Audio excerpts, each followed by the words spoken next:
Eu escrevi durante 2 anos e meio uma coluna para a Folha.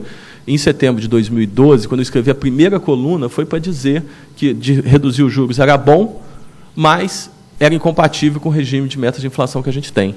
E foi uma das coisas que fez com que a redução dos juros tivesse uma dificuldade de continuar, né? Então, discutir os juros é uma coisa importante e a gente precisa abrir o leque de assuntos em que a gente discute em torno dos juros. Porque o que eu tenho visto em termos do debate é um debate assim, muito principista. Recentemente, a Mônica De Bolle escreveu 2 artigos na Folha. A coluna dela parou repentinamente na Folha, mas as 2 últimas colunas que ela escreveu, ela falou que o BNDES era o responsável pelos juros altos. E aí ela diz o seguinte: primeiro, porque ele entope os canais de transmissão da política monetária, ao tirar do alcance da Selic aquilo que se refere ao investimento, e eu acrescento ao investimento não residencial. Segundo, que ao tomar ao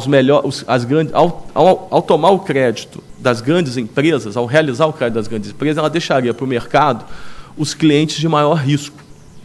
E, portanto, faria com que o mercado privado tivesse que cobrar mais. É curioso esse argumento, porque ele tem uma contradição entre os argumentos, né? Porque se há seletividade do crédito por parte do BNDES, não há como a gente falar em entupir os canais de transmissão da política monetária, né? Ou é uma coisa ou é outra. Ou a participação do BNDES é tão grande que, de fato, prejudica a política monetária, ou ele é seletivo.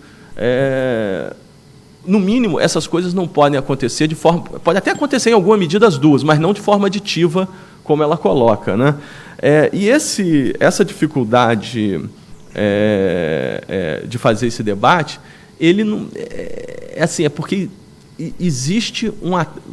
tem existido nos últimos anos um ataque que é um ataque sistemático ao BNDES, a ponto de ter levado a criação dessa CPI sem que houvesse indícios concretos de qualquer irregularidade na atuação do BNDES. Foi criada uma suspeita. E essa suspeita, que está se reduzindo à medida que a CPI já tem um pouco mais de 3 meses, e tem se mostrado que a atuação do banco é uma atuação absolutamente regular, pautada pelo rigor técnico, pautada pela impessoalidade, o que não significa que o banco não tenha questões sobre o seu papel a ser discutido.